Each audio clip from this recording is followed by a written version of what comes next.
দেখুন একটি খাবার নিয়ে আসলাম আমি। খাবারটা হচ্ছে বার্গারিজার থেকে ডেলিভারি করতে আসছি। খাবারটার প্রাইসটা দেখেন। প্রাইস হচ্ছে 459 টাকা, মানে 459 রিয়েল আর কি, যেটা বাংলা টাকায় প্রায় 15,000 টাকা।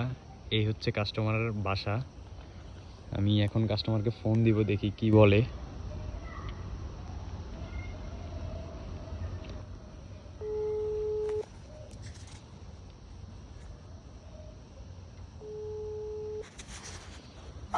ايوه.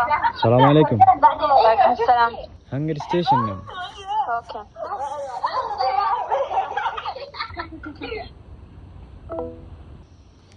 কাস্টমার আসতেছে, উনি বলছে ওকে, মানে উনি আসতেছে।